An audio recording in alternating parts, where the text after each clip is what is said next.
From courtside of the virtual hardwood, it's the NLSC Podcast, episode number 423. Yes, the NLSC Podcast, the show about basketball gaming that always heightens the parabola. We will get to that this week. Before that, I'm Andrew, joined as always by Derek, a.k.a. D4 I'm happy to be here again. Yeah, International Basketball 2009 might be top 3 worst basketball video games I have ever played. I posted our gameplay session on Twitter, the highlights from it, or the lowlights, I guess you could call them, from that game. I connected to Andrew on Parsec, and we played the PC version of International Basketball 2009. The commentary is absolutely hilariously bad, but the gameplay matches how bad the commentary is. I'm glad we were able to connect on it, because I wanted to show you, because you had to experience it to really feel how bad it is with the controls. And look, it's a smaller studio. It's Idoru Studios. It's an Italian developer. They've made a few basketball games that came out in consecutive years. None of them are better than the other ones. Maybe Incredible Basketball is better because it's an arcade game, so it can kind of be silly and you're not worried about sim. But it's still clunky. It still has the poorly translated commentary. And look, our Italian is probably not as good as their English, but they should have got a little bit more help with that one because, yes, heightens the parabola from outer space. It's Johnny Five from Short Circuit 2, that old movie. I had to show it to you. Kind of a jerk move on my part, I will say, because it's kind of like you invite your friend around to sit on the couch and play a game, but you pull the worst game out as a troll job. So, yeah, I'm sorry about that. No, I still had a lot of fun with it. I love experiencing even bad basketball video games. Just like I said, I think about the design choices they made, and I can laugh at some of the follies with the game and whatnot. What does he heightens the parabola even mean? Like, you caught a pass, you're about 10 feet from the hoop, and you just threw up a floater, and they said he heightens the parabola. Commentary is really, really bad in that game. You know, the from outer space for deep shots and stuff like that. It's so exaggerated and it's so silly. I will say that the gameplay, though, some of the gameplay aspects of it are just mind-boggling, like how that even made it into production for a small video game maker.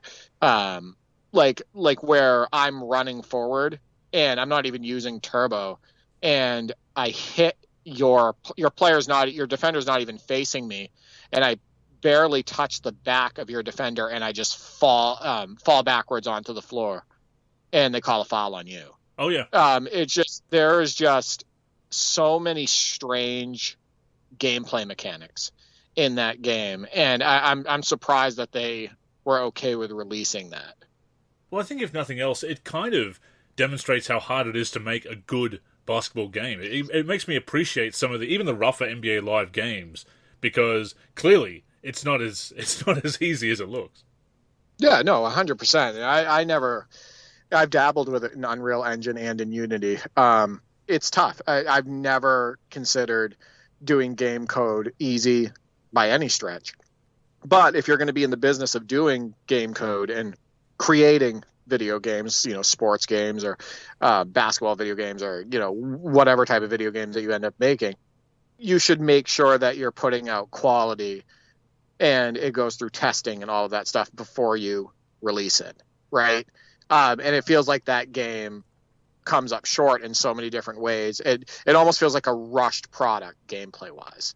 It really does, and it came out in, again, 2008, so it has early 2000s graphics, it has late 90s gameplay, if that, really, and it's not a good game at all. I got it for about $2 off a digital platform many years back. It was recommended by someone in the forum, clearly trolling me, obviously, but it was just one of those games that came up at the time, and $2, you got to pick it up just to check it out, because it's a different game that's not made by EA or 2K at the time. I looked into Heightens the Parabola, and a parabola from memory, because mathematics is not my forte whatsoever, but it's kind of like an arc on a graph, so I'm guessing that it's kind of like a bad translation of a high-arcing shot or high-arcing pass, but yeah, that's a bad translation that they've got there. Yeah, it doesn't really make much sense, although I kind of wish it was made popular in basketball circles today. Because I just love to log on to Twitter We'll try. and see people saying, Brandon Ingram heightens the parabola or something like that. And everybody's like, oh, yeah, he does that. Yeah. So, yeah, wild game. We'll definitely have to try Incredibasketball Basketball at some point, the arcade version. You even said they made a third game. What was it called? Planet Basket. Planet Basket 2009, 2010. Came out in 2010. That one was for PC and Wii. From the looks of it, I looked up a video on YouTube. It's just as bad. It may even be worse graphically, the Wii version. So, yeah, that one, it doesn't look like that's available anymore on PC. So you'd probably have to track down a Wii copy for that one. But, yeah, some rough games there. But with that being said, Derek, International Basketball 2009, Kid Sports Basketball, NBA Live 07. If they're the top three worst, or certainly contenders, how do you rank them? It's really funny. I have to admit, I still think that NBA Live 07 is better than those two games. I'd say so. And that hurts. That hurts me to say that because you know how weak of a game I think NBA Live 07 is for the 360. I will say this. You said something about in International Basketball 2009 maybe having like late 90s gameplay. I'm sorry, but games like NBA Live 98, the Shootout Series, etc., and those games that came out in the late 90s, they are a lot better gameplay-wise than International Basketball 2009. The passing, the shooting.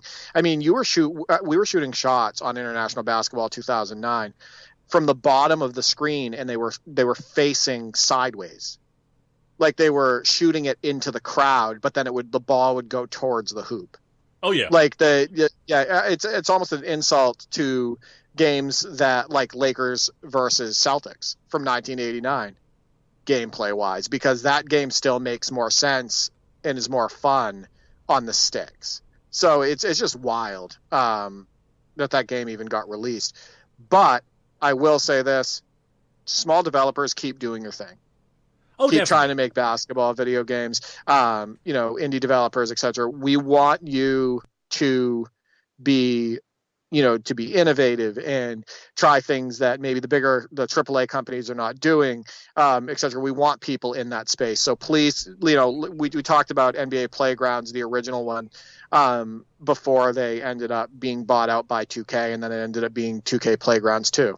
Yeah, it was Saber Interactive, correct? That's right. Like Saber Interactive, good for you in that original NBA Playgrounds title, for being innovative and creative and, releasing a solid arcade game. So yeah, I don't want to deter anybody, but that game definitely didn't look like it was ready for production. Oh, absolutely. I agree on all counts. And you're right. Late 90s games were better than that. They were more confidently produced, certainly the AAA games anyway. I'm talking about some of the rougher ones of late 90s mechanics. Why it had about 3 different shoot buttons, I have no idea. There's an idea from Live 07 that it took that it shouldn't have taken. I'd also agree that Live 07 is a better game than those two, simply because there's more money behind it. It kind of ends up better by default. But after we played International Basketball, I trolled you further by putting on NBA Basketball for the Intellivision. You know what, though? That wasn't that bad. I also had that sweet block right off the rim. Top 10. On one of your shots. Possible top 10. I'm sorry, Nate. That's a top 10 play. I mean, come on now. I mean, yeah, if that happened on one of the newer games, you'd be like, that's a top 10. That's like 2001. Yeah. That's top 10. Come on. Right, exactly. But no, that was still fun. We didn't play it for that long. I think we played like maybe a quarter of a game. The controls are obviously primitive. The gameplay is primitive. The graphics are primitive, all of that stuff. But at the same time, it has all the components to be a basketball game. Like you're playing a basketball game, right? So it wasn't that bad. I'm glad that we did a session on NBA Live 2001 after. I really enjoyed that. We used the Timberwolves and the unbelievable Kevin Garnett, who we had to go to constantly because we were playing it on the hardest level, and he didn't disappoint. Huge dunks. We were able to bring up the ball with him. Like Nathan Rogers said, he was playing all the positions on the court, post up, half hooks, mid-range shots, etc. I thought it was a fun session. Hard over Parsec to beat the computer on the hardest level when one person's connection, and it's based on Australia. That's because you were hosting, or if I was hosting you're in Australian internet.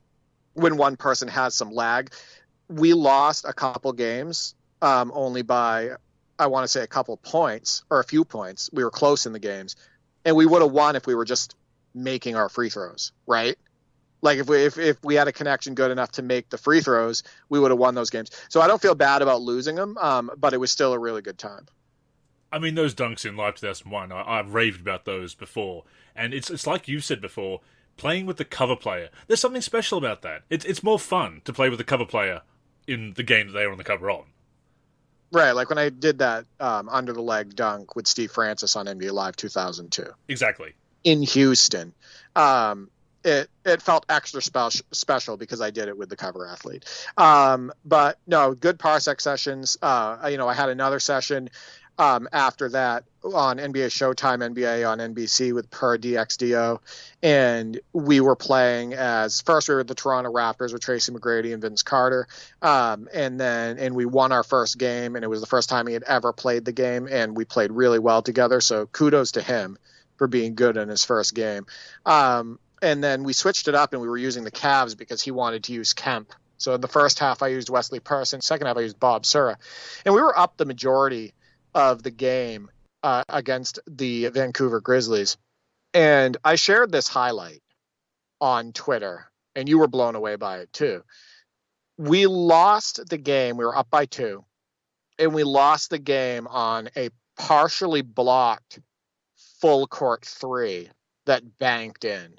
And what a terrible feeling in the moment. It was a wow and a what moment. And then, oh my God, I can't believe we just lost that game to that. So, that was a tough way to end the session. But NBA Showtime, the game winners are pretty crazy. So you're still getting the karma for beating me with that long 3 with Finley in Live 10. It's still coming back to haunt you, man. Yeah, what is with everybody hitting game winners on me? Christ, it's just constant. But at the same time, it's, they're epic games. They're really fun games overall. And even if they're sometimes negative memories, it's still creating memories, I guess, right? Oh, sure. But that's that classic midway middle finger, though, right? The CPU hitting that long 3 at the buzzer. Right, and of course, Tim Kitzrow had to call it right before, and he said, anything can happen. And it did. And the ball was being, pushed up the floor and whatnot by me. And then I ended up getting, the way this happened is I was about to be pushed. So my idea was, I'm going to shoot this shot. And while the ball is in the air, the clock is going to run out, right? But somehow from the side, I get blocked on this 3.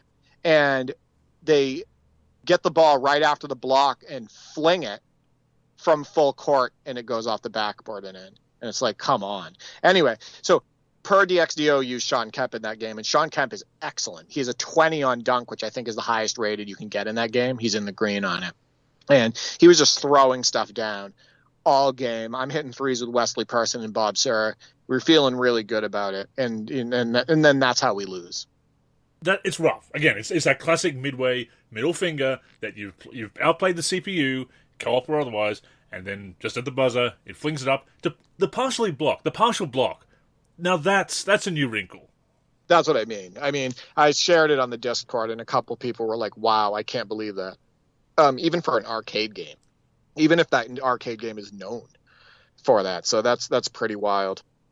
So NBA Showtime, I have covered that for Way Back Wednesday. I have it in my extensive collection. We've connected on that, haven't we? You and I? We played NBA Hoops briefly. That's I don't right. think we played NBA Showtime, but we'll definitely have to play NBA Showtime because I have both of those. We definitely do. We both have those ones, and that's. I think it's a fine game. I do enjoy it. I do like Hangtime a little bit better, though. I think Hangtime overall is a more balanced experience. And when I say that it's balanced, I mean offensive and defensively. It's fun to play equally on both ends. On NBA Showtime, one of the problems is when you're playing on level, I think, it's like halfway up the bars on the level. So I don't know, maybe it's like 5 bars up and then forward. When you're playing on the higher difficulty levels on that game, it is almost impossible to block shots or block dunks. And the dunks happen so fast in NBA Showtime that you could be like right there under the hoop and time it perfectly, but the dunk is so fast you have no chance of blocking it. I think it's more fun overall to play defense on NBA Hangtime, and I think that the pace makes a little bit more sense. But that's not shorting NBA Showtime, NBA on NBC, because I do think it's one of the best arcade basketball video games ever made. But it's hard to beat NBA Hangtime and NBA Jam on Fire Edition, let's put it that way. Oh, definitely, and I still advocate for TE, Tournament Edition, as well. Actually, we did connect on Hangtime as well. I forgot about that, the Super Nintendo version this week. Yeah, we had fun, but we noticed something. We noticed that the PAL region version, your version, was incredibly slow. It was slower frame rate. It might run much slower than the NTSC version. Interesting. I've been meaning to look into that, and I will for next week. Why that was the case. Yeah, and then we put on the NTSC version. Good speed. And it was working just the way I remembered it, right? Like the speed, great pace, etc. So it is wild that the game would be, made at a slower speed in a different region. There's got to be a reason for that. I believe it is. Like the difference in frame rate probably, and the emulator. We obviously have the original copies, but we're playing over Parsec on the emulator using the PAL and NTSC versions. If it's emulating the frame rate of the PAL version and the NTSC versions respectively, it's probably something to do with that. I will look into it because that would be interesting to know. Because if they slowed it down intentionally, that's a mistake. Because the Nintendo 64 version, which I am more used to, that does run at a much faster speed as well. I don't know if it would be frame rate, because frame rate would mean that it would stutter. It wouldn't change like the entire speed. The gameplay was smooth as hell. Like that looked amazingly smooth on the PAL region version. It was just much slower, like smooth and slow. Yeah. Let's put it that way. Like it wasn't fun. Like that was slower than Playgrounds in many ways. It was playing in slow motion, yeah. You almost had to turn up the speed on the emulator to just get it to normal. So that was NTSC version, definitely the superior release there. But Hangtime, fun on any version. I haven't played the original arcade versions either, just mostly Nintendo 64 growing up. But again, that is a very strong release. As I said before in a previous show, the true sequel to the original NBA Jam games. NBA Jam Extreme by Acclaim? No, not at all. And what a touch for an arcade game back then to not only have oops that you can jump for, but also you can do dribble moves, right? Oh, you yeah, do those spins, spin moves by double tapping the turbo. So, just so many great touches to Hangtime. It's one of my favorite arcade games ever. But I couldn't get Hakeem to dunk. For some reason, the Dream would not dunk. I was throwing you were jumping for alley-oops, and he would catch the ball, and instead of throwing it down, he would always lay it up. Nice finger roll, but still. Yeah, it was very strange. Otherwise, I thought our session was fantastic. If I remember correctly, we did win. We did. And we'll have to connect again on that. I'll be doing a tournament on that game at some point. Maybe not this year, but maybe next year, because that game needs a tournament. It does, and I think a lot of people do have a lot of nostalgia for that game. Although it is kind of overlooked because it doesn't have the NBA Jam name. It's certainly more fondly remembered than an NBA Jam Extreme and the other acclaimed games, NBA Jam 99, NBA Jam 2000. I mean, I wouldn't mind connecting with you on that. So again, as you said, to have a bit of a laugh, to play a bad game, to analyze the design, wonder what they're thinking. But it's certainly not a game I'd put in the rotation. Not a regular in the rotation, much like International Basketball 2009. And Andrew knows me. I just want to point this out. So we put on NBA Hangtime, and he's hosting. He goes right to the Rockets, and he's like, you want to use Drexler. So he knew. Like, I love using Drexler in video games, sim or arcade. Huge fan of those late 90s Houston Rockets. And so of course I got to use Drexler in that game, and that was a blast. Also, I didn't want to use Pippen, so that avoided that. Right, exactly. Yeah, you've soured on Pippen. A little bit, yeah. Off the rails lately, yeah. But one thing we do have to talk about, and Nate's been wanting more of this because he loves hearing about it. Nate Stasio, Live 2001 legend. He wants to hear more about your NBA 2K14 MyCAREER exploits. And again, you're on season 3. You sent me a couple more great highlights recently to be considered for future NLSC top 10s. You're Hall of Fame bound. You got a lot going for you with Terry Hanson, and he's the rookie for your team. He's been performing a lot better lately. So what's been going on your 2K14 MyCAREER? Oh, Terry Hanson, man. I mean, he went from terrible Hanson to terrific Hanson, quite frankly. Had a 33-point game the other day. Me feeding him a little bit to pad my assists with those wonderful assists that I love so much.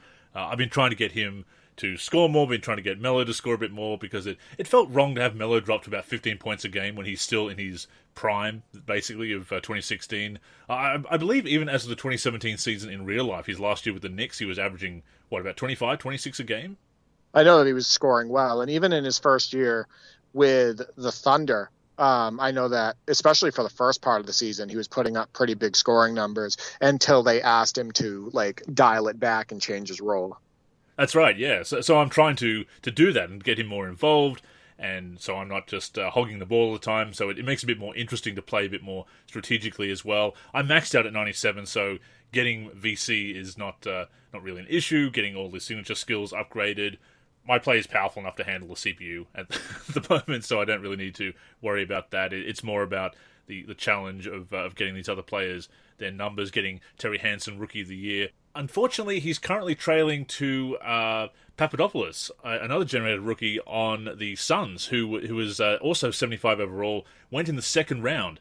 And I went through the generated rookies for the class of 2015, Derek, and I noticed that a lot of players dropped in the draft. A lot of high-rated prospects dropped to the 30th pick. Terry Hanson was the 30th pick. Didn't expect to get a top rookie prospect with the very last pick of the first round, but we did.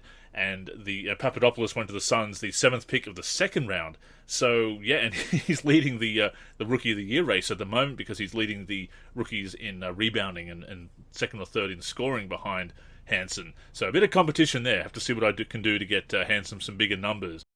You can't let Terry Hanson lose to a guy with the last name Papadopoulos. No, not at all. And speaking of generated names, this is the best part of having the generated rookies in a franchise or a career mode, is the names they come up with. I've got a Johan Johansson. How awesome is that? Yeah, that is wild. I had a doctor when I was younger. It was like a family doctor, and his name was Michael Michaels. So that's what that reminds me of. And shout out to Akari Pokemon at Zolcina1 on Twitter, following along with me and commenting when I share my story of my MyCAREER, my 2K14 MyCAREER on Twitter. Said the names are unironically the best parts of having auto-generated rookies. And 100%, it's what makes them virtual hardwood legends. We had Borislav Perko in Kenny's NBA Live 10 Dynasty back in the day. Was a lot of fun to follow along with his story thread. So these are the characters that are taking shape in my MyCAREER. But I also noticed, Derek, that we traded for Tristan Thompson. We traded Spencer Hawes for Tristan Thompson, who was wanting out of Cleveland. And he's still not happy because he's not getting a lot of minutes for us either. So we might trade him again. And it looks like Royce White is also on the trading block as well. But I was kind of disappointed to see Spencer Hawes go, because Nerlens Noel went down very early in the second season with a knee injury, was out for the year. Hawes stepped up as the starting center and played really well for us, and it was fun to feed on the pick and roll. So, yeah, I'm kind of get that affinity for the team, Derek. And so losing Spencer Hawes, it's kind of like that real NBA experience. I mean, as much as we can experience with the on the virtual hardwood anyway. But losing that teammate that I've won 2 championships with, yeah, I'm kind of sorry to see him go. You need to get Tristan Thompson out of there, because you don't want that Kardashian drama. No. On that team. No. Yeah, you can't have that, ruin the chemistry and hurt Terry Hanson's growth and all of that. Get that Kardashian drama out of here. I do have a question for you, though. So we talk about all the positives. You're loving NBA 2K14 MyCAREER. You're playing every game all the way up to this point. Has there been anything, when you're playing either gameplay wise or structure-wise for the mode or anything that has been a negative for you? Well, I have noticed a few bugs for a start. For example, Kobe Bryant has suffered a knee injury, a minor knee injury that he can play through, apparently, a strained MCL. But because he's still playable day to day, he's coming off the bench for about 8 minutes a game, and it's just tanking his stats. Now, if you're a big star like Kobe, and even if you can play through an injury sort of like that, he's going to be sitting out, as he did when he was suffering those injuries later in his career. So there's no way that he's coming off the bench to put up 0 points or 2 points in about 5 to 10 minutes a game. If he's injured, he's sitting out until he's ready to be full-on going, right? So that's kind of a problem. I've also noticed that for some reason, the schedule keeps moving forward with the All-Star weekend. So All-Star Sunday this year is taking place on a Tuesday. I think the dates are set, so instead of resetting the date when it generates a new schedule for the following seasons, it keeps moving the set date for the All-Star weekend forward. So now All-Star Friday is on the Sunday, and I've got All-Star Sunday on a Tuesday. So there's little things like that. It's kind of bothers me in that simhead kind of way. Game to game, the turnovers, because I love to keep my turnovers down, but 2K14 it makes it pretty hard because you've got a lot of body steals, you've got a lot of situations where you queue up a pass and the teammate runs behind an opponent. This still happens as of 2K22, don't get me wrong, but it happens a lot in 2K14. I find, compared to later games, keeping my turnovers down is very tough.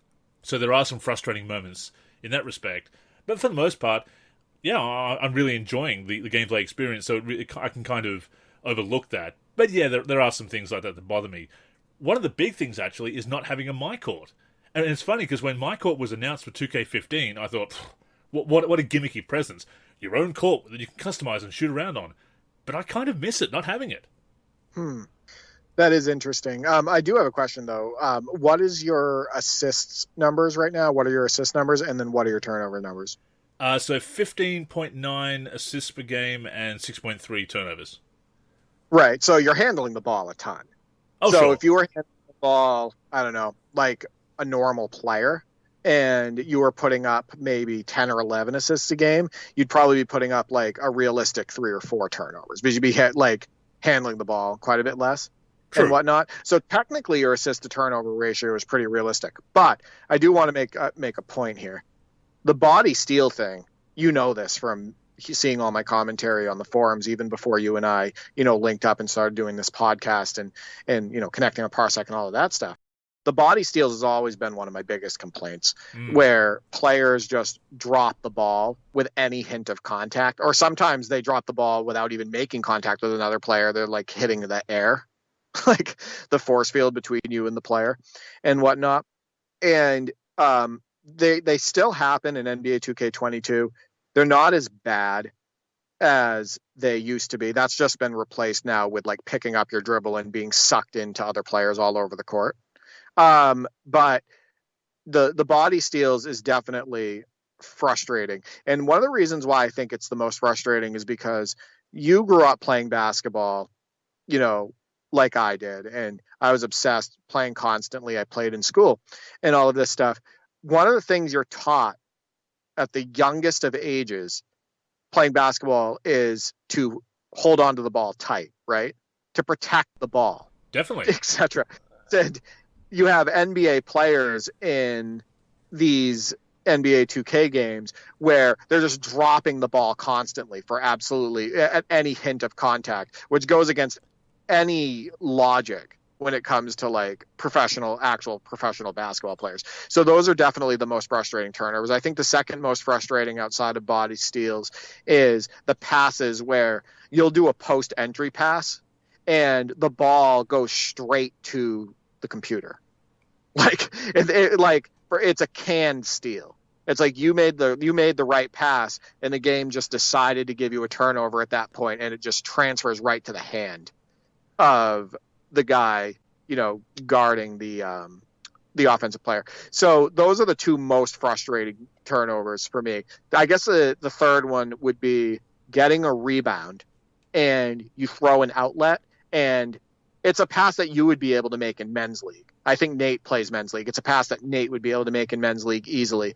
And you have a guy that you're trying to outlet it to, and he's like, I don't know, between maybe 20 and 30 feet away from you, and the ball just goes sailing over his head for no reason. And or he like tries to catch the pass and he like heads out of bounds or something like that. Like he stumbles out of bounds. That's so unrealistic. It is. And it's one of those things where it does happen that passes get overthrown or bobbled, mishandled, whatever. So it's trying to emulate a real part of the sport, but it happens so in a way that feels so contrived. It's right? Yeah. Yeah. And you're right. Those can turnovers, those passes that if you go into instant replay, you can see the trajectory of the ball actually change in midair, defy the laws of physics, and start heading in the opposite direction to get sucked into a defender's hands. So you can see that it feels a bit fake there. There are also times in 2K14 where you'll go to pass to a teammate and they step out of bounds and you get the turnover. It kind of registers the turnovers. Whatever punishes the user, you'll get the turnover basically. Or sometimes I will pass to a teammate, and for no reason they completely miss a very easy pass, which again is kind of something that does happen. So it's an annoying moment that is kind of realistic, but it also feels contrived. But sometimes they'll just flat out turn their back on me and let the ball go out of bounds. What are you doing? Are you afraid of the ball? So there are some moments that are kind of fake. Or again, you queue up a pass, and by the time it starts going into the animation, they've started to run behind an opponent. So there are definitely some moments like that inflate the turnovers just a little bit. But yeah, it's still fun. It's still fun at the end of the day. I'm still putting up my assists. It's just annoying when I get a couple of losses and you go into the in-game social media and they're saying, "Oh, you look at all those turnovers you got." I'm like, yeah, but I scored 50 points and had 25 assists. Look at my teammates. But then again, that does replicate the stupidity sometimes of takes on social media. So it's kind of a realistic part of the game, which I enjoy somewhat ironically. But yeah, it's been a blast. I continue to play the games. I wanted to at least, as I said before, get these statistical goals to get to the Hall of Fame, to qualify for that, and then maybe sim a little bit. But right now, Derek, I don't want to sim. And at some point, I know I will, because I want to get to 2022 in this, and that will take a lot of gameplay or a bit of simulating. But I'm not ready yet. I want to keep playing the games, and I think that speaks to how fun the experience is, and how having MyCAREER focused on the NBA experience and stepping into the shoes of an NBA player and not running around a city or a neighborhood and everything else. As much as I enjoyed the online part of online team play with the guys back in the day, running around the neighborhood and whatnot, and all that silliness and fashion shows and whatnot. And this is not a Barbie dress-up game; it is now. All that stuff, all that extracurricular stuff. You take that away and focus on the NBA experience, and that's what I enjoy. So yeah, 2K14, MyCAREER has been a blast, and thank you, Nate, for asking about it, because I'll always give updates because it's so fun. Social media and media in general has just gotten worse over the years too, right? Like sure. That's not an exaggeration in that game. It's absolutely terrible. Today, the worst it's ever been in my lifetime. All the hot takes, all the BS, all the skewed stat focus, etc. But yeah, you're having fun with the game. That's the thing. How could you possibly want to sim at this point when you're still having a blast going through, progressing and playing the games? And that's the sign of a good basketball video game, or a good video game in general. Can't put it down. Yeah, exactly. Yeah, you can't put it down, and you look forward to the next game. And I look forward to those highlights that you send me, and it's really cool to include them in the top 10. And I think that your highlight where you did that circus shot layup with yourself in 2K14 that made it into this week's top 10, and the commentary you put over it, I thought that was a amazing highlight. And it's really cool to see a highlight in the top 10 that's not a dunk. As much as the dunk will always be the ultimate highlight, let's be honest. Of course. It was when we were growing up. It still is today. I don't care what they're saying about the three-point shot. It will never overtake the dunk. But it is nice every now and then to get highlights in the top 10 that are not dunks. That being said, I did see a highlight of Julius Erving, a real highlight, the other day, of him falling out of bounds and just tossing up the three and it banking in, which was pretty cool back in the 80s. I saw that too. I think it was posted by NBA Cobwebs. Yes, fantastic account. Shout out to Cobwebs. Yeah, but yeah, if you love NBA and its history and whatnot, and you don't follow NBA Cobwebs, you're missing out. They do a really good job over there, and I've actually talked to the guy a couple times in direct message, and the guy who runs the account is pretty awesome. So definitely follow that account. But no, definitely nice to hear your updates. Now I get to give my update on Stildo 33, Yes. Ken, and our 94-95 season on NBA 2K19. You've seen all the highlights. A top 10 this week, yes. And a couple top 10s this week. The Harold Miner reverse jam in traffic. That was popular. Defenders. Yeah, people love that one. I did it. I'll just say it. Ken Stildo had a Malik Sealy circus layup, like a 180 layup. It looked absolutely excellent. So he's 4 games into his Magic season. Now I'm using the Supersonics. He's using the Magic. It's a 94-95 season. We're in the same MyLEAGUE. He's hosting every game. We're 4 games into his Magic season. I'm 3 games into my Supersonics one. I haven't lost a game with my team yet. I took out the Clippers with Malik Sealy, Loy Vaught, etc. The Warriors, which is the best team I've played so far, who have Tim Hardaway, Latrell Sprewell, Chris Mullin, etc. And then I also played against the Kings with Mitch Richmond, Lionel Simmons, Spud Webb. And so those are my first 3 games. The game that was the closest out of those was with the Warriors, as you would expect. But it's been so fun using Sean Kemp, Kendall Gill, Sam Perkins, Gary Payton, Sharunas Marshallonis, Detlef Schrempf. That Sonics team just has everything you could ever want for a great video game experience, and then just a great overall team and all-around team in real life. And like, they have their shooting, they have slashing, they have amazing dunks with Kemp. Kendall Gill can get up there as well. Defensively, they have some size. Detlef Schrempf played a lot of small forward at that time, and he's 6'10", I want to say. So they definitely have that size as well. Against him, the one win that I have against Shaq and Penny in the Magic, who made the finals that year, is actually with the 76ers, who only won 24 games that year. I went off with Dana Barros, and I would say I probably overachieved with that team. It's probably the best I could have used them. Jeff Malone is on that 76ers team. And I think I caught Stildo off guard with how well I used them. And I ended up having Shaq a little bit more contained in that game because I had 7'6" Sean Bradley. And you know how good 7'6", 7 feet and over players are in video games. Oh, definitely. Especially when you get up 7'3", 7'4", 7'5", 7'6", etc. So while I didn't shut him down, I definitely had him a little bit more contained. I think Sean Bradley had 8 blocks in that game, and I was able to win that one. But man, I got to tell you, not only is Stildo good at the game, so this is going to be a good competitive season, but you mentioned it on the last podcast about, his use of Shaq. Shaq is so dominant. It's almost impossible for me to do anything with him. We just played the Celtics. It was his 4th game of the MyLEAGUE. He's now 3-1 because he beat me with the Celtics.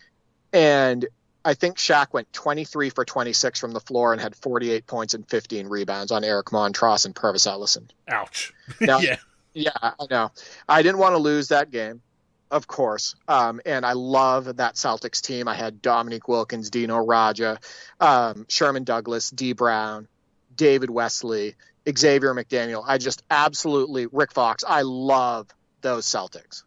But I couldn't do anything with Shaq. Like I said, 48 points, 15 rebounds, I want to say. Only missed 3 shots all game. He was hitting threes, outside shots with Dennis Scott and Nick Anderson, slashing with Penny, etc. That Magic team is just so good. And the way he uses Shaq is just so tough to stop. But yeah, it's been just a blast. It's been working perfect for both of us. The highlights have come out so well. We're going to have him on the podcast soon, maybe 10 games into the season for both of us, to just talk about this 94-95 season. No, definitely. And the highlights, people are loving them on Twitter. I'm loving them, obviously. You even got a compliment about the Mitch Richmond tippy toes on the line for the three. So you guys are playing very realistically in that respect. And again, Shaq's dominance is certainly realistic. The 95 season, I have nostalgia for through Live 95. I was also really getting into basketball at that time. 96 was when it just really took off for me. So I do have I have more nostalgia for the 96 and 97 seasons, being a Bulls fan, obviously. But there is something very special about the 95 season, MJ's comeback, of course. And hearing you talk about those rosters and the Sonics, for example, and you know how I love my video game trivia, Derek, and my real basketball video game trivia lining up. Those 95 Sonics have a very odd stint, a familiar face in an unfamiliar place, or a strange place. Bill Cartwright is on that Sonics team. Yeah, and what's funny is he's legit throughout the whole season. He was even with them with the summer, and he was in the next summer, and he was trying to get out of his contract, right? Yeah. He started 17 games for them, and played 27 total, and was eligible for the playoff roster. So I've actually been starting him every game, and no, he has not performed that well. No, he's not as good as Sam Perkins in that lineup, but it allows me to put Sam Perkins in and have like a spark off the bench, right? Sam Perkins is nice because he's flexible. I can put him at the 5 or the 4. I did want to shout out Stildo for the teams that he did beat too. So he beat me with the Celtics. He beat me with the Hornets, which was a really close game, really fun highlights. Please check those out on YouTube, on Neon and Butch Gaming, on his channel, where I've been uploading the videos. The Hornets that year, they had Larry Johnson, Alonzo Mourning, Hersey Hawkins, Muggsy Bogues, etc. Fun video game team, good team in real life. And then he also took out the Miami Heat. So that's Harold Miner, Billy Owens, etc. And I actually really enjoy, and Glenn Rice, I really enjoyed using that Heat team. I think I hit 12 threes with Glenn Rice, etc. But again, who was Shaq up against in that game? Matt Geiger. What was I going to do with Matt Geiger on Shaq? Nothing. So I'm getting out-rebounded by the Magic pretty much nightly. In the Celtics game, the rebound discrepancy was 57-30. Wow. You can't win if you're getting out-rebounded 27. Right. No. So we're going to have Stildo, though, on the podcast hopefully soon to talk about how the sliders have kind of changed the way he feels about the game, the settings that we're using in the sliders, how the game just feels so free-flowing and fun, and just how much fun we're having in this season and how competitive it is. There's been so much trash talk. He's trying to prevent me from winning the championship. I'm trying to prevent him from making the playoffs. He wants to win MVP with Shaq, and fine, he can have it, but he's not going to win the title. So there's just been a lot of trash talk back and forth. Again, it's such a great concept, you being each other's opponents and having those two teams that you are controlling that are your teams, and then controlling your opponents for the other games. Because you've also got that challenge of, can I use this team better than each other? That's a very interesting part of that approach as well. No, 100%. I was using the Celtics and he won. So my next game on the season with the Supersonics is actually against those Celtics. So I'm sure he's going to go into that game and be like, I'm going to use the Celtics and compete with Derek and try to get this win, and then throw it in his face. Of course. That I beat him with the Celtics. Right. So it definitely helps. And it's the fact that every game is bragging rights, right? Like, imagine the amount of crap I gave him for me beating him with the 76ers, a 24-win team. I was giving him so much crap on the phone, via text, all of that stuff, because it's like, you just lost to Dana Barris and the 76ers. Not that team was terrible, but they just didn't win a lot of games that year, right? And then the Magic made the finals. So it's really fun to kind of just give each other crap, even if it's fake sometimes, etc. But yeah, it's really fun to connect with somebody who has a passion for basketball gaming and the NBA of the 90s, like we do. Oh, 100%. And I do have some questions, obviously, about that 76ers team. Did you use BJ Tyler? So I didn't. And I could have, because he actually shot 33% from 3 that year. So he would have been an extra shooter off the bench. I did not use BJ Tyler. In fact, what I did was I brought in Jeff Grayer, I believe, briefly. Like a really short stint. But I used, and I'm not trying to pat myself on the back, but Stildo will tell you, I used Dana Barros and Jeff Malone, basically the best that I could possibly have used them. Quick trigger threes with Dana Barros, sitting behind screens, hitting threes, doing a quick dribble move and doing like a little floater with Barros, etc. Utilizing the mid-range with Jeff Malone and running Jeff Malone off screens, etc. I just pummeled him with my guards, and it worked incredibly well. I also used Clarence Weatherspoon a lot in that game because I was posting up Dennis Scott, and what ended up happening was I was dominating Dennis Scott with Clarence Weatherspoon because he's a bigger guy, he's wider. Clash of styles, yeah, absolutely. There's no way that Dennis Scott would be able to guard Clarence Weatherspoon in the post. No. So what ended up happening was he ended up having to switch Tree Rollins when he was in, or Shaq or Horace Grant on Clarence Weatherspoon, and then that just opened up other options for me. So there's those strategic things that happen in the game depending on the team that you're using, etc., that are also really fun to experience in real time, right? Like real adjustments that need to be made, attacking mismatches. Like when I was using the Celtics against him, I was also beating up on Dennis Scott with Xavier McDaniel. So I put Xavier McDaniel at small forward, which he could play, and I was backing in Scott, forcing Stildo to have to double me, and then I was finding shooters on the perimeter, and that Celtics team had a lot of shooters. They had David Wesley. If you go and look at their percentages, David Wesley, D. Brown, Rick Fox, Meek, etc. So I was able to, I shot really well from three that game. And a lot of fun matchups throughout the league with all, and you get to experience them all again by controlling all the different teams. Burroughs was legit. He was, I believe, a top scorer, leading scorer in college despite coming off the bench. Was an all-star in 95, actually, despite the 76ers record. I brought up Tyler because he has some of my most favorite trivia of NBA players and, of course, therefore, video games as well. Are you aware of the story of BJ Tyler? I'm not. So BJ Tyler played his rookie season with the 76ers, those 95 76ers, and then was selected by the Raptors in the expansion draft. And during the off-season, he fell asleep with an ice pack on his ankle and suffered nerve damage, and that actually ended his career. The Raptors continued to pay him through to 2000, but they waived him in 97. So he's on the Raptors in NBA Live 96, but never actually played for them in real life because his career was over because of an ice pack and falling asleep with the ice pack on his ankle. A little bit careless. So yeah, no, I remember us talking about that actually in the past. I just forgot that it was BJ Tyler. That was the player. But yeah, what a wild way to end your basketball career. What a silly slip up. Insane. And again, becomes this interesting trivia for both basketball and basketball video games. But yeah, those rosters, when you talk about them, thinking back to that time in the NBA, and of course video games, NBA Live 95, and PC with its updated rosters.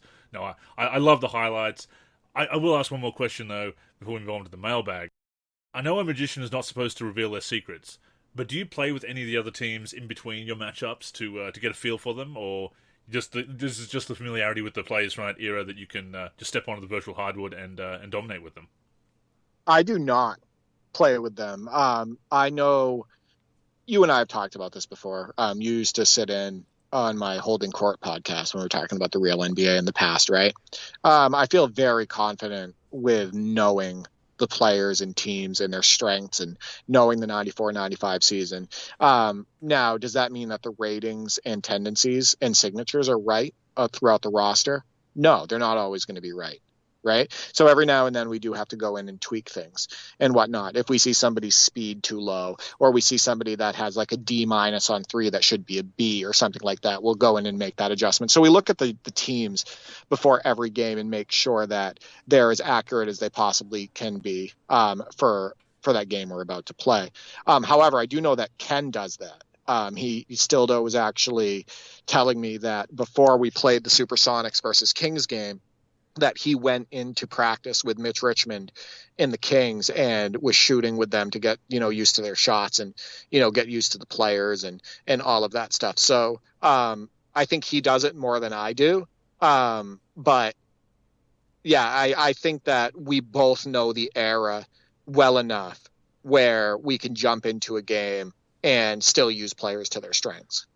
And that's great playtesting for the roster, and continued dedication to making that roster, that retro roster, all of the retro rosters he has, as good as they possibly can be. Because a lot of people will throw rosters out there and not really make those adjustments. Here you go, here's a retro roster, or here's a current season roster. It's got all the players, they're kind of accurate, but not really going into that detail. But playing with your own mods is so important to be able to ensure that quality and enjoy the fruits of your labor. There's a lot of people that mod more than they play, and if you enjoy that, by all means do so. Do what makes you happy.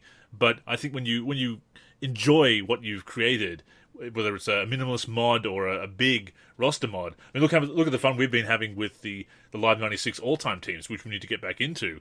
But playing with something you've made like that, it's great when you make it for the community, and it's very noble to make something that the community will enjoy that you don't necessarily want to play with. But enjoy your mods if you can, and certainly it does help with the quality control. So that's absolutely awesome.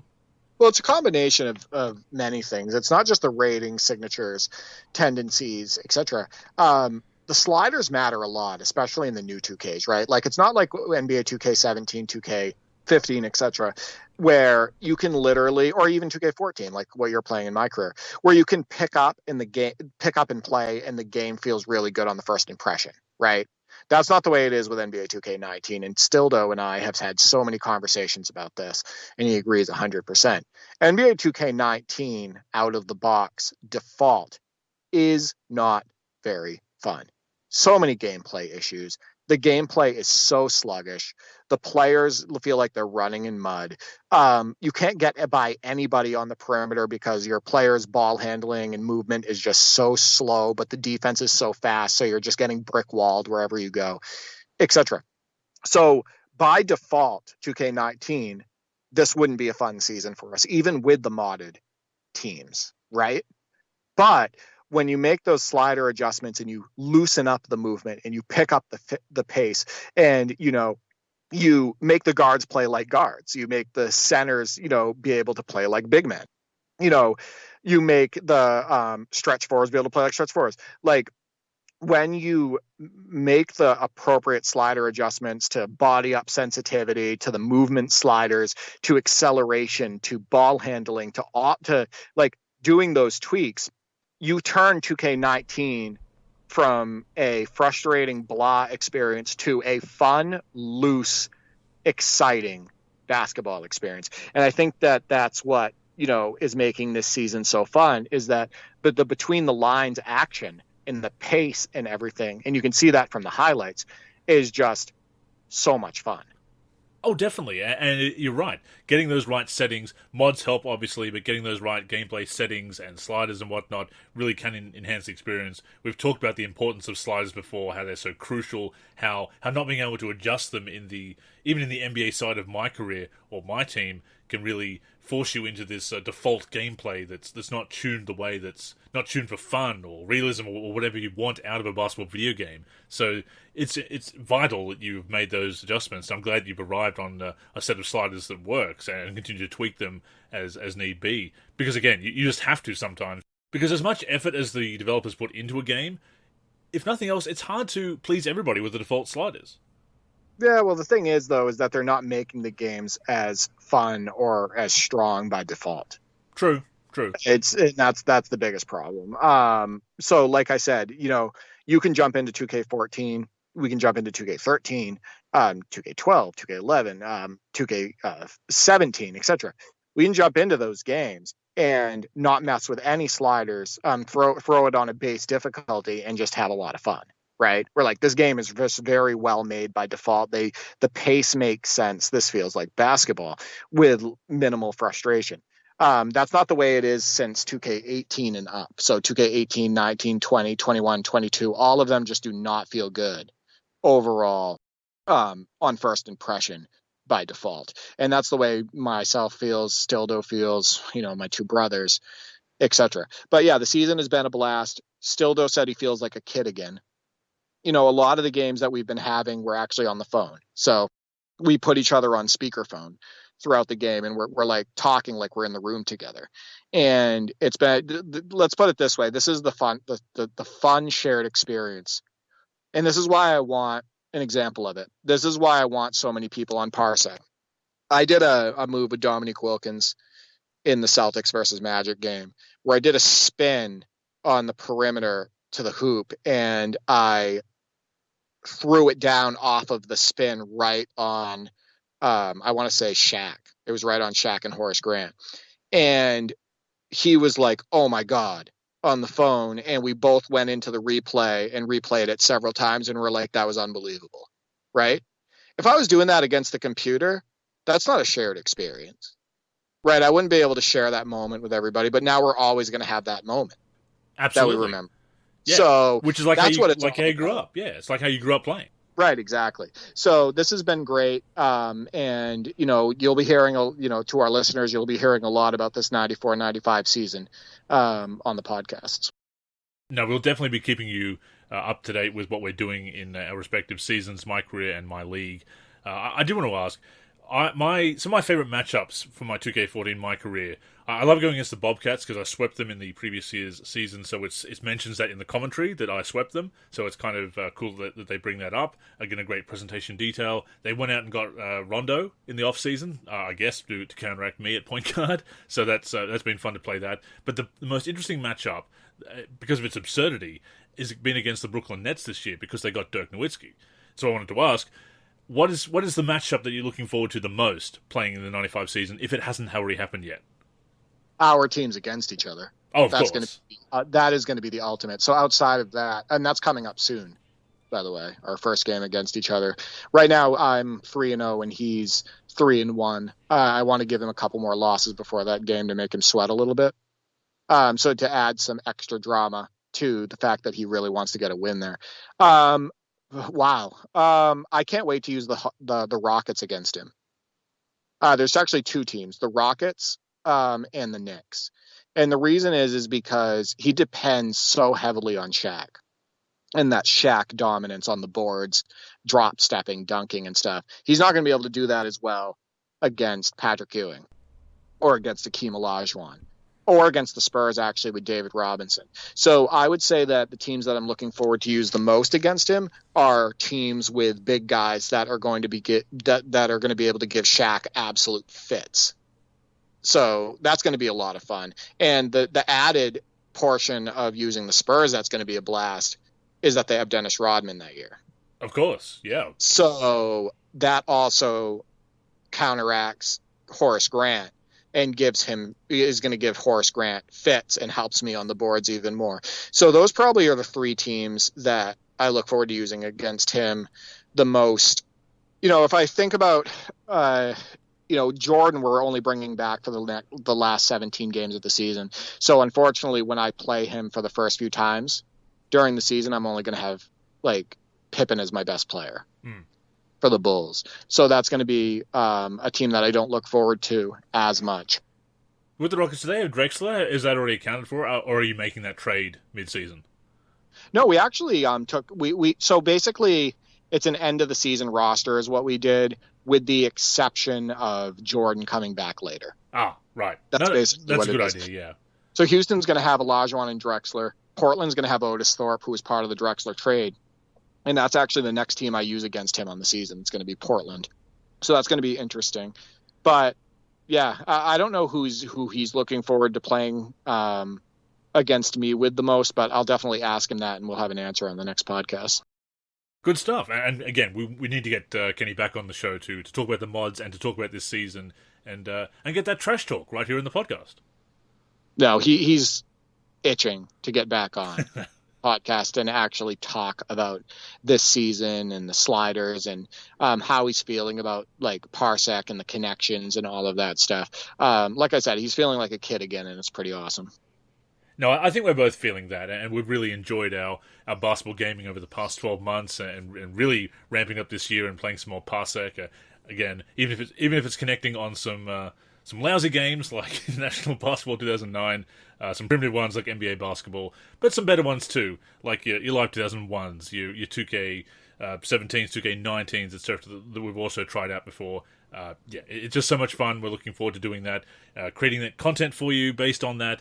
And to that point, Derek, this week's mailbag question, you put it out there about the content that people are enjoying that we're doing and what they want to see more of. And we got some great suggestions. Yeah, pretty awesome, the response to that mailbag question. Basically, the point of it was, what do you, asking the community, what do you like that we are doing right now, between, articles that you write, the videos that I'm uploading to the YouTube, some of your videos as well, the features that we're both working on or the tournaments, etc. Like, what are they loving that we do, and then do they have anything else for content that they would like to see us approach, like new ideas, etc. And there were quite a few people that responded. So with that being said, it is time to open up the mailbag. To the mailman, the pump fake. What an unbelievable dunk! So first up we have Basketball Video Games, our friend at B-Ball Video Games on Twitter, would like some video tutorials on getting older PC games running on newer hardware, and some modding tutorials. Keep the tourneys coming as well, and we certainly will be doing that. But I've talked about getting some of those tutorials written and video, getting those older PC games working, Derek. There's a lot of people that are interested in doing that. They've seen us doing it, so I think we definitely should. Yeah, definitely. DOSBox video tutorial with a trusted name, right, and a trusted face like yours, like me with the Parsec tutorial that I did. Like, absolutely. People really enjoyed that, and looking at me talking them through the optimal settings and how it works, and my experiences with it and stuff like that. No, I do think that's a great idea. And he said keep the tourneys coming. This is coming from a man who has played in 2 of the tournaments. Actually, he played in the NBA Jam on Fire Edition tournament, and he played in the College Hoops 2K8 tournament. He can't wait for me to start the Lakers versus Celtics tournament. He's going to be all over that. He's going to use the Pistons in that tournament. He already asked for them, etc. So yeah, the tournaments are not going to stop. I'll be doing another one soon, and yeah, we'll definitely more videos for tutorials via modding or resources or tools, etc. I will definitely have to get involved with that. I did actually put a video out this week, Derek, talking about my glitched NBA Live 97 cartridge. Right, we actually connected on NBA Live 97 recently and played. We still have to talk about the NBA. We still have to discover if it was just my cartridge with the cheating Kevin Gamble glitch on right. NBA Showdown for Super right. Nintendo. We're gonna have to do a test. We're gonna have to get the Celtics to the playoffs and see if Kevin Gamble has like 2 or 3 times the speed as a normal player in that game. There's my next Way Back Wednesday video. That can be a collab. I think that's what the kids call it these days. Make myself feel very old and sound very old too. I guess if I'm using the Bulls in this in the Lakers versus Celtics tournament, I think I have to match up with B-Ball Video Games. I mean, you're going to get pounded in the paint trying to drive with Jordan if he's using the Pistons. Sure. And fans will probably throw items out onto the court like they did when we were playing Detroit versus Phoenix, because they'll be so pissed about the fouls, the hard fouls. But what a crazy touch for a game from 1989. But yeah, no, I think that tournament's going to be a blast, and it would be cool if you and B-Ball Video Games matched up Detroit versus Chicago. So Stildo Kenny at OneKidneyKenny on Twitter likes what we're doing at the moment. We certainly love what he's doing as well. Like to see some more Parsec content. The fact that we can do this is mind-blowing. Absolutely agree with that. Also like to see some modding facts. For example, the 2K14 mod is out. How to use RedMC, how to edit the rosters, etc. And yeah, this is a problem we've had over the years, Derek. We do have a lot of resources in the community, a lot of great tutorials, a lot of people have been sharing their knowledge, and of course making tools like RedMC and Redditor in the first place, and more recently the 2K tools and the Hook tool and whatnot. But sometimes we do assume that people have that knowledge already and that the basics aren't explained. We assume people know the basics, and if you're brand new to modding, you don't know that stuff. So I think maybe some more basic tutorials would really help out, and especially with the retro modding tutorials, a lot of that knowledge has been... I wouldn't say lost, but a lot of the people that are around that could explain it or answer questions have moved on, or they're either modding new games, they're not checking out those old sections, or they've just moved on from the community. So having some of those resources again, written at the very least, with obviously with diagrams and screenshots and whatnot, but ideally videos, it could really help both the current and retro modding communities. Well, a couple things. He's asking for more Parsec content. I think I've sent... over the last year, I think we talked about it before, like 150 videos to the NLSC channel. Like, it's a lot, and a lot of that is Parsec content. A lot of content is already going up for Parsec and for my sessions on Parsec and all of that stuff. And it's just tough to do so much of it, as I'm the one connecting the most of the time. I'm one person, right?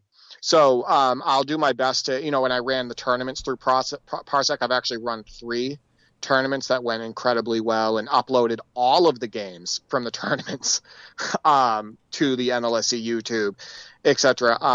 I'll do my best to do more Parsec related content based on my connections with people in the community, but it definitely isn't easy to, produce content on the daily as I'm one person. Let's put it that way. Video takes time. Video, compared to written articles or even mods sometimes, you can take a day to make a smaller mod in some cases, especially if it's a smaller art mod, and an article can be written and edited in a couple of hours. But video, especially if you're doing narration, it can take hours. It can take a couple of days to make a really great video essay. Right, well, think about this. Ken and I, we've played 7 games now total of the NBA 2K19 94-95 MyLEAGUE. I can't take highlights through Parsec the way that I'm doing it, so I have to record our full games. Each game is 40 minutes. I have to record our full games, and longer with files, etc.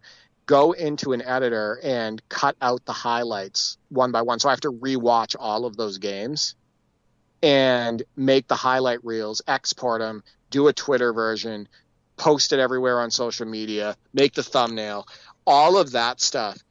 So that's just for the 94-95 season, because I want all those games up on YouTube. So that's the type of time commitment that it takes.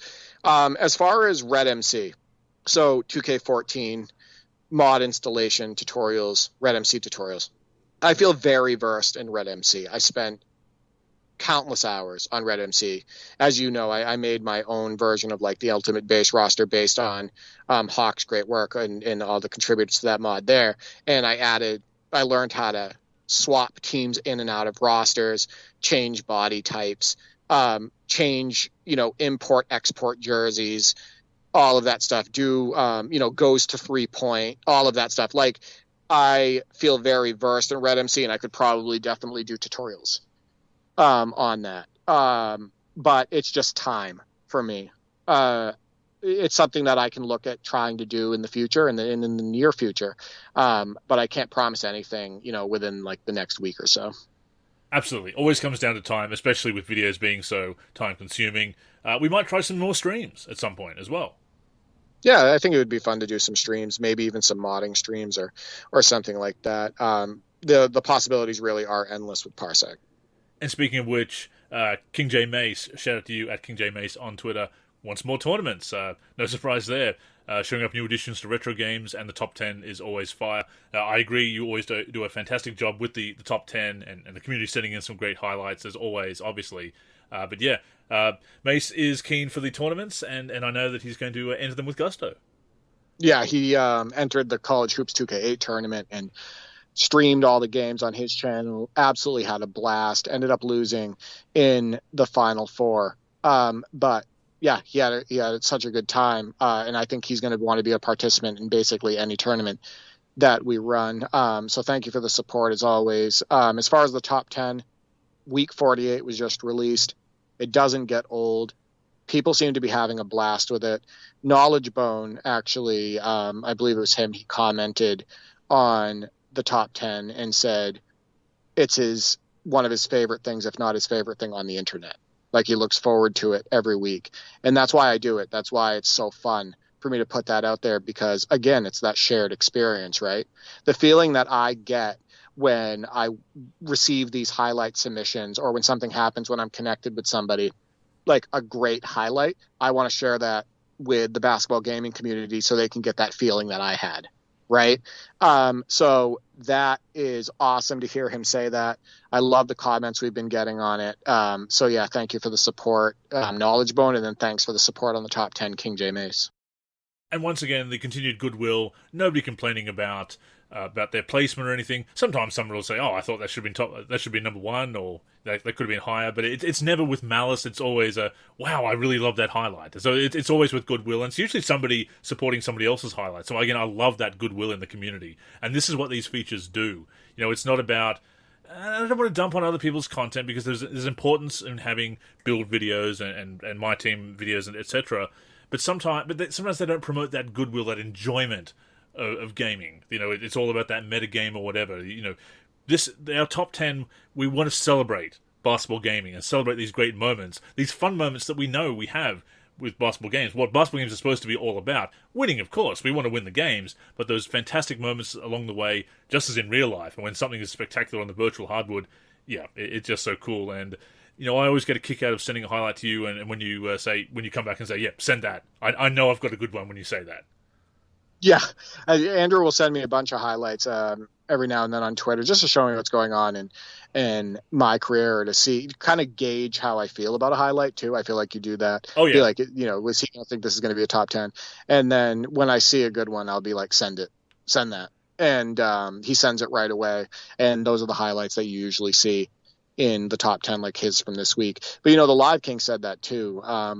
It adds also an extra layer to your experiences with these games if you're going to be trying to submit highlights for the top 10. I know that when Stildo and I have played, with my Harold Miner dunk that was in it this week, with a Shaq dunk that was in a past week for Stildo, etc., we're like on the phone, and when something happens, we're like, that's top 10. Yep. That's a top 10 highlight. So it almost like has you searching for those highlights, and then when it happens, it's like this big deal, right? Like, I can't wait for people to see this highlight that I was able to put together, and it's going to be in the top 10. 100%. No, I sometimes I want to post some of those highlights on Twitter, but I also want to keep them to be surprising in the top 10 as well. So I always wait to see which ones you pick, and then maybe the rest I'll put out there on Twitter. Yeah, exactly. You need to share more highlights on Twitter too. I do, especially 2K14. Times. You have, yeah. No, yeah. I'm bad about that, but I need to get better at the Twitter, and not calling it the Twitter would probably be a great start for that. But speaking of people who are contacting us on the Twitter, KnowledgeBone at The Harassment, always great contributor to the mailbag. Shout out to you as always. More retro games, head-to-head and or highlights. Gave some great examples of games that I'm sure we'll be connecting on soon, including NBA Action 98 / NBA Fast Break 98, a game that you grew up with, obviously. We'll definitely do that as well. Yeah, I mean, there's so many different games that we still want to connect on and upload gameplay on. An example is NBA Fast Break 98. But, we want to be doing more NBA Live 2000, the early NBA actions. It would be cool to connect on something and play like David Robinson's Supreme Court, and maybe upload a highlight video of that. And then also stream some of these games and have some laughs on a stream, even if it's a game like International Basketball 2009, right? I was going to say Incredible Basketball. Yeah. Right, or NBA Live 07 or something like that. So no, we'll definitely be having more sessions together. And then as Andrew knows, I'm incredibly active on the Discord, the NLSC Discord, where we're connecting with people to join on Parsec, and I'm constantly connecting with people in the community and playing games like I recently did on NBA Showtime, NBA on NBC. So you'll definitely see more gameplay videos throughout the year. And BC Trackboy 11 Gaming at BC Trackboy 11 on Twitter. Shout out to you, modder in the community, of course. With a very important suggestion, Derek, please heighten the parabola more. And we'll try, but, that's tough. I mean, it's tough. I mean, from my understanding, you can only heighten the parabola in International Basketball 2009. But we're going to try to do it in real life, I guess, with the NLSC. And you'll see that graph. You'll see that line on that graph just shoot up. Into outer space. Throughout 2020. Yeah, into outer space. Exactly. But man, no, that commentary. I thought that was funny that he said that, so I had to retweet it. Absolutely, yeah. No, we'll heighten the parabola into outer space, and just do everything we can, to heighten the parabola, I suppose. Yes, in basketball gaming. At Live01 Legend at Nate Stasho on Twitter, our friend Nate. More top 10s and Mount Rushmore lists. Yeah, we haven't really done that. More fantasy drafts with both players and teams, more rankings and comparisons, analytics and numbers, continued top 10 plays and weekly podcast, and more Andrew MyCAREER 2K14 updates, which I have given, and thank you very much for giving me the floor to do that. Certainly will. And yeah, some more lists and rankings, Mount Rushmore, etc. Very popular format for that, obviously, these days, and comparisons and revisiting games as we do. No, I'd definitely be up for that stuff. No, Roger came up with a good idea too. He was like, maybe Nate and I can come on the show at some point and, like, I don't know, redraft the season on NBA Live 2001. Like, both of them go through their players and do a draft, et cetera, and build their teams.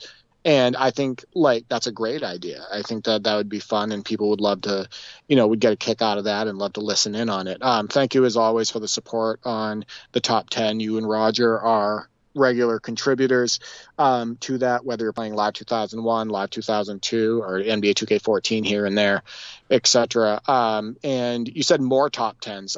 It brought me back to that top 10 that I created for NBA Live 10 when I was first starting to put this stuff together, if you remember correctly. That's right. And I thought that was kind of cool. So I think, more top 10s, it might be a good idea. Maybe top 10s of NBA Live 2001 sessions, or, maybe top 10s for the tournaments, etc. So top 10s are always great. Countdowns are always fun. It brings us back to NBA Inside stuff in the shows that shows and videos that we watched when we were younger. So yeah, definitely a good suggestion. Top 10 horrible moments on the virtual hardwood. It's just all kid sports basketball, International Basketball 2009, and NBA Live 07. Yeah. It's just me missing that free throw horribly to the left, clunking it off the glass. That was really bad. Yeah. Not the top 10. What was even more funny though was you jumping for trying to do a dunk, and your guy just doesn't release the ball. Up, he just comes down, and they call you. Yeah, he's like, I can't get up there, and he just goes to the ground, and it's a travel. It was just so awkward. And the call just made it so much better, obviously. Of course, because the commentary is king in that game.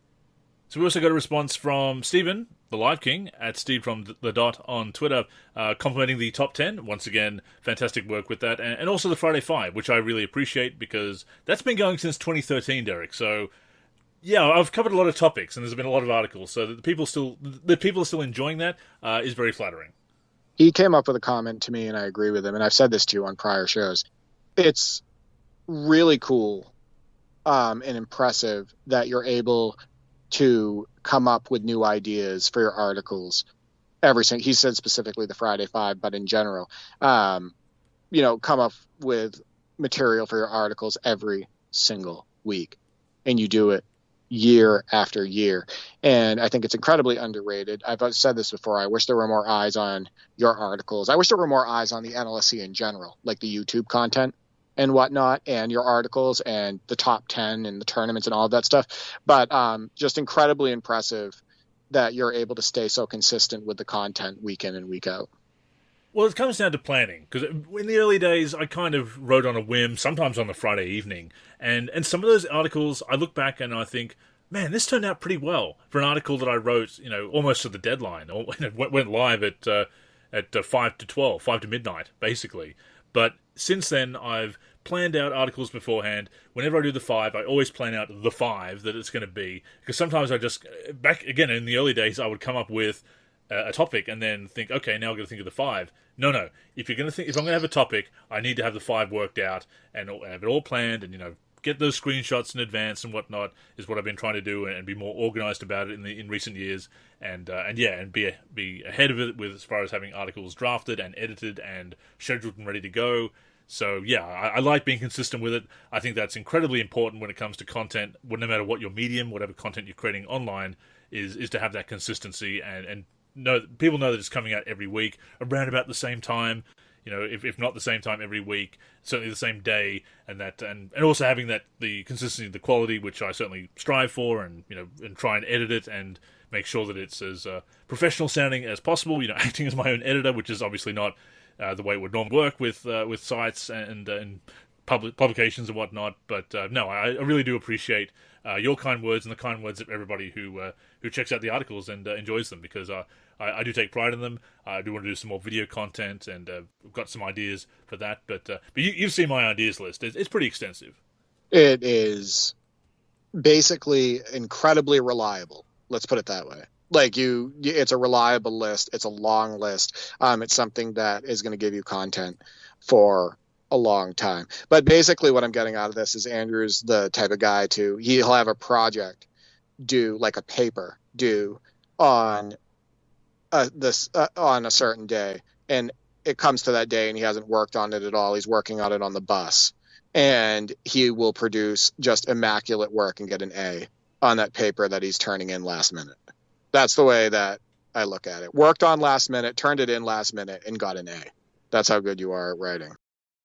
I want to say that you're wrong about my procrastination at school, but you are 100% correct. Looking back to my school. Oh yeah, days. we haven't even had this. We haven't even had this conversation before. You've got me pegged on that one.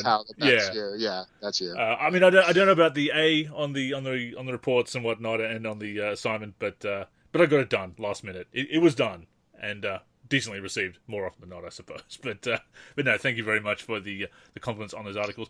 I will continue doing those. And, of course, the video content as well. And again, yes, Derek, I'd love to do some more streaming. And we talked about that idea of streaming Microsoft Complete Basketball, where we're doing the answering the trivia and getting people into the chat to help us out with some of the obscure questions, like which Pope watched the Globetrotters, for example. You know, we do have some gaps in our, as knowledgeable as we are about basketball, and I'll toot our own horn here, Derek, we do know our stuff, but some of those questions are pretty obscure. I mean, they were really obscure. That I don't think that, like I said on the last podcast, I don't think the top experts in the field who live this stuff day in and day out would be able to get a lot of those. But I do want to say that consistency is incredibly important to both Andrew and I, which is why I haven't missed a week on the podcast in like 120 weeks straight. Andrew and I just keep recording every week. I don't miss the top 10. I make the tournaments a priority, all of that stuff. I want to make people aware of the dedication that we have. Right now, for me, it's almost 2:30 in the morning, and I'm sitting out in my car recording this podcast with Andrew because I didn't want to miss a week. There was a lot going on today for me, and I wasn't able to record earlier. So even though I do have to get up a little bit early tomorrow and whatnot, I want this podcast as a priority. I want to get this content out for you guys. I enjoy talking to Andrew about basketball, video games, and basketball in general and stuff. So, I'm here. I'm recording. I don't have space in the apartment. I'm sitting out in my car, but I don't want to miss a week. I don't want to miss a week recording this podcast. I don't want to miss a week doing the top 10. I want to continually just give that to the community. No, in everything we do, we want to have that consistency and that consistent quality as well. So as we take these ideas on board, we do want to do the best we can with them, and we certainly will endeavor to do the best we can with them as we put them into action moving forward. And there's one last idea here from Cabs4872. Shout out to you, member of the forum, of course. Says he has an amazing idea, and I agree. NLSC All-Star Weekend. Have one user control one player in as many events as possible. Celebrity Game, Rookie Challenge, Skills Challenge. Knows at least one Sony game had this. The Sony NBA Series did. 3-point contest, dunk contest, and the All-Star Game. Could be modded in for the celebrity if we do that, or possibly skip the celebrity, he says, spanning many games and generations. Yeah, an All-Star Weekend and streaming it or putting it together as a post-produced video, a lot of fun, and that would be definitely something great to do over Parsec. That would be a blast, and I like the idea of using different video games to make up the events if we have to.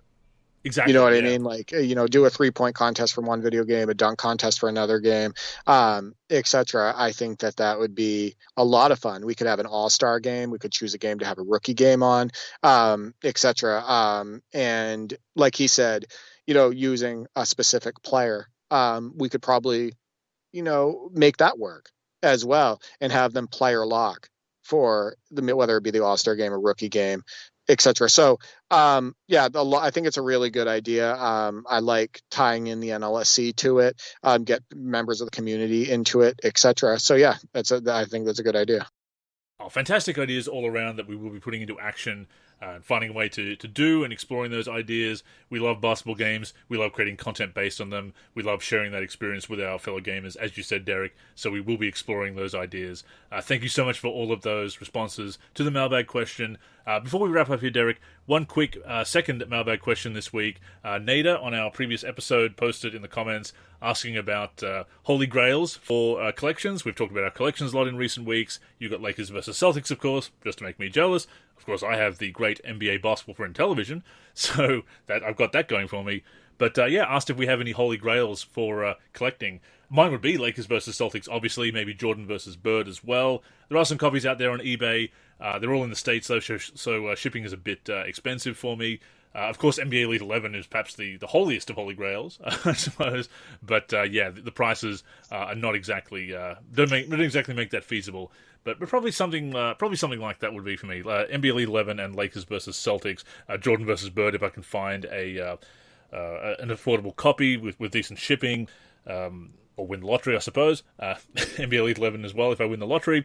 But yeah, a lot of my Holy Grails were college basketball games, Derek, and I have them now. So I have been able to add to my collection, obviously, over the years and in recent years, to pick up some of those much desired titles. So yeah, I've only got a couple, really, at least for the systems that I own. If I was to get a Sega console, maybe there'd be some other games that I would get, but they're pretty readily available. So if you're looking at those Holy Grails, it's things like the rarities of a DOS version of Lakers versus Celtics, as you have, or NBA Elite 11, or Jordan versus Bird. So those would probably be my top three.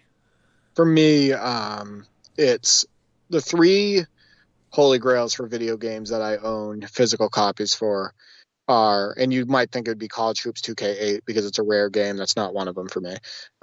It's actually Lakers versus Celtics, the DOS version from 1989, and Jordan versus Bird and Double Dribble. Jordan versus Bird and Double Dribble are the first basketball video games I ever played. So having those and having the physical cartridges is so important to me, and they're both so amazing. And they're both for NES. Those are the ones that I have. They're both amazing basketball games to me to this day. So those would be the three Holy Grails for me. Oh, and I will say an NBA Jam cabinet. That'd be cool. Yeah, I mean, I've got nowhere to put it. I've got nowhere to put it currently, but still. Yeah, I mean, well, I have a question for you before we end this show. You saw me pick up 1989 Lakers versus Celtics. You looking for that still now? Now, is that something where you're like, I need to get my hands on that and I'm willing to pay more now that Derek has it? Is this a competition? No, I won't say it's a competition. I'm still looking for it if I see another copy that's affordable, much like a Jordan versus Bird. I'll always jump on eBay to see what's there, but it's one of those things. There's other responsibilities, obviously other financial responsibilities, so you don't want to break the bank on it, especially when you've already got a pretty extensive collection as is, or indeed can connect with you on Parsec to play it. So yeah, it's not going to be a competition, but I'm a little jealous. I'll say that. I think I've been trash talking and competing with Stildo so much that I just think everybody's trying to friggin' compete with me now. Fair. Yeah. That's the way I feel, I guess. But no, thank you everybody for supporting our content, supporting, my content with the top 10, the tournaments and everything, supporting Andrew's video content, and then also his articles and everything. It's been a really good year so far for the NLSC. Indeed, keep it locked to the site for everything we do, and subscribe to us on YouTube and follow us on socials. We will be promoting those in a second, but yes, that does bring us to the end of episode number 423 of the NLSC Podcast. We hope you enjoyed it. We thank you for tuning in. We hope that we heighten the parabola, Derek. I think that 2022, that graph, the parabola, I guess we're going to call it, it's been slowly going up. I think it's been a really good year, and I think it will eventually reach outer space. Maybe by the end of this year, it will reach outer space. That is the goal, to get a parabola into outer space by the end of 2022. But you can listen to the NLSC podcast on the NLSC, of course, which is nba-live.com. The show also comes out on our YouTube channel, which is youtube.com/NBA Live Series Center. We're also on all the major podcatching apps and platforms, Apple Podcasts, Spotify, Stitcher, Podcast Addict, just to name a few. And of course, if you'd like to leave us a review on those platforms, that would be very much appreciated. And if you'd like to follow along with our efforts to heighten the parabola, you can connect with us on social media. So, Derek, I'll chuck it over to you to read out your socials. Yeah, you can reach me on Twitter at D4384 and at D43G. I'm on the NLSC D43, and then also on YouTube D43. Also, keep an eye on Neon and Butch Gaming, which is still 33's new channel that I help brand for him, as far as like giving him a logo and whatnot. That's where the 2K19, 94, 95 season highlights are going for every game. So definitely keep an eye on that channel and subscribe. No, absolutely do that. Connect with Derek, connect with Stildo, and check out his mod in the forum, of course, in the NBA 2K19 modding section. As for me, I am Andrew in the forum and Andrew NLSC on Twitter. The NLSC is on Twitter and Facebook at the NLSC. We are NLSC Basketball on Instagram. As I said, our YouTube channel is youtube.com/NBA Live Series Center. And of course, keep it locked to the NLSC itself, NBA-Live.com, for everything we do for basketball video games. But yes, that's all for this week, so thank you once again for tuning in. Until next time, I'm Andrew. And I'm Derek. Heighten the Parabola, everyone.